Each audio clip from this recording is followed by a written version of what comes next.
আসসালামু আলাইকুম guys, it's me জেনেনেক্স। তো রিসেন্টলি সবাই আমাকে কমেন্ট করতেছিল যে গেমিং লোগো কীভাবে বানাই। তো মূলত এই ভিডিওটা করা আমার। আজকের এই ভিডিওতে আমি আপনাদেরকে দেখিয়ে দিব কীভাবে প্রফেশনালভাবে আপনারা গেমিং লোগো ক্রিয়েট করবেন। ভিডিওটা সম্পূর্ণ দেখবেন, স্কিপ করলে কিছুই বুঝবেন না।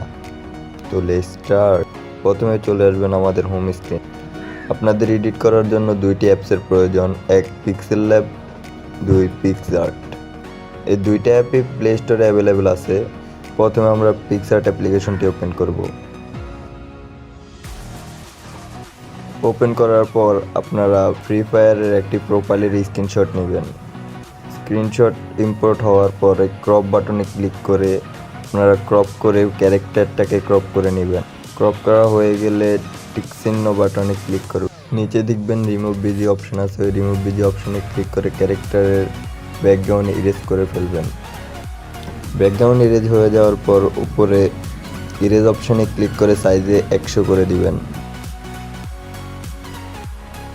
এখন এইভাবে আলতো করে এটাকে ঘষবেন, ঘষে ক্যারেক্টারটাকে মাঝামাঝি অপশনে নিয়ে আসবেন। এটুকু করে ফেলার পর টিক চিহ্ন দিয়ে সেভ করে নেবেন। এরপর আবার ক্রপ অপশনে ক্লিক করে এআই ইনহ্যান্সারে ক্লিক করবেন। ফটোটা ইনহ্যান্স হতে কিছুটা সময় নেবে। ইনহ্যান্স হয়ে যাওয়ার পর আপনারা ডাউনলোড অপশনে ক্লিক করে ডাউনলোড করে দিবেন। পিক্সআর্টের কাজ আপাতত শেষ। আবারও চলে আসবেন হোম স্ক্রিনে, পিক্সেল ল্যাব ওপেন করবেন। পিক্সেল ল্যাব অ্যাপ্লিকেশন ওপেন হওয়ার পর উপরে যে প্লাস আইকন আছে ওই প্লাস আইকনে ক্লিক করে ফ্রম গ্যালারি থেকে আপনারা একটি ব্যাকগ্রাউন্ড নিয়ে নেবেন। এই ব্যাকগ্রাউন্ড আপনারা টিকটকে যে কোনো একটি আইডি থেকে নিয়ে নিতে পারেন। আমার টিকটক অ্যাকাউন্টেও এই ব্যাকগ্রাউন্ডটি দেওয়া আছে, আপনারা চাইলে ওইখান থেকেও নিতে পারেন। এখন এই ফটোটাকে ফুল সাইজ করে দিবেন। ফুল সাইজ করে দেওয়ার পর উপরে লেয়ারে ক্লিক করে আপনারা এটাকে লক করে দিবেন। আবারও প্লাস আইকনে ক্লিক করে ফ্রম গ্যালারি থেকে আপনারা ফ্রি ফায়ারের স্ক্রিনশট নেবেন, শুধু প্রোফাইলটাকে ক্রপ করে রাখবেন।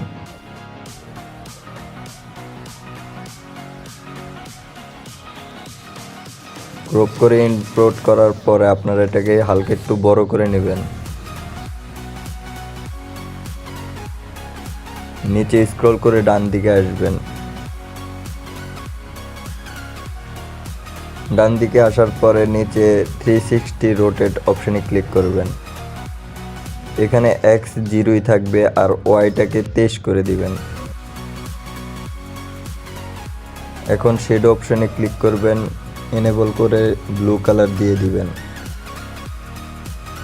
এখন স্টকে ক্লিক করবেন, এনেবল করে ব্লু কালার দিয়ে দিবেন।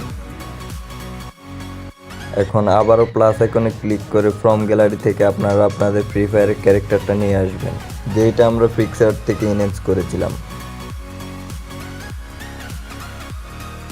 এটাকে আপাতত যে কোনো জায়গায় বসিয়ে এটার স্টক এবং শেডোটাকে ব্লু করে দিবেন।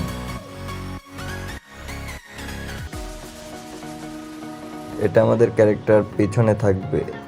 এখন এটাকে কপি করবেন, কপি করে এটাকে সামনের যে ক্যারেক্টারটা রাখবেন ওইটা শেপে বসিয়ে দিবেন।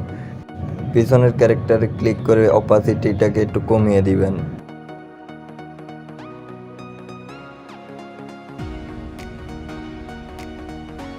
আপাতত কাজ শেষ। আবারও উপরে ক্লিক করে টেক্সট অপশনে ক্লিক করবেন।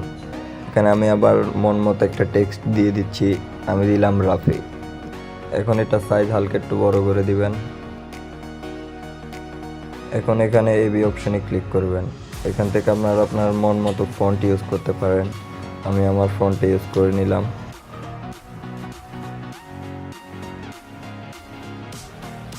এখন রাইট সাইডে স্টকে ক্লিক করবেন, এটাকে এনেবল করে দিবেন। আবার শ্যাডোতে ক্লিক করে এনেবল করে ব্ল্যাকে দিয়ে দিবেন। এখন কালারে চলে যাবেন, কালার ব্লু করে দিলাম। 3D টেক্সটে ক্লিক করে এটাকে এনেবল করে দিবেন। লাস্টে রিফ্লেকশন অপশনে ক্লিক করে এটাকেও এনেবল করে দিবেন। তো আপাতত আমাদের এডিট কমপ্লিট। উপরে সেভ অপশন থেকে সেভ করে নেবেন। সবাই ভালো থাকবেন, আল্লাহ হাফেজ।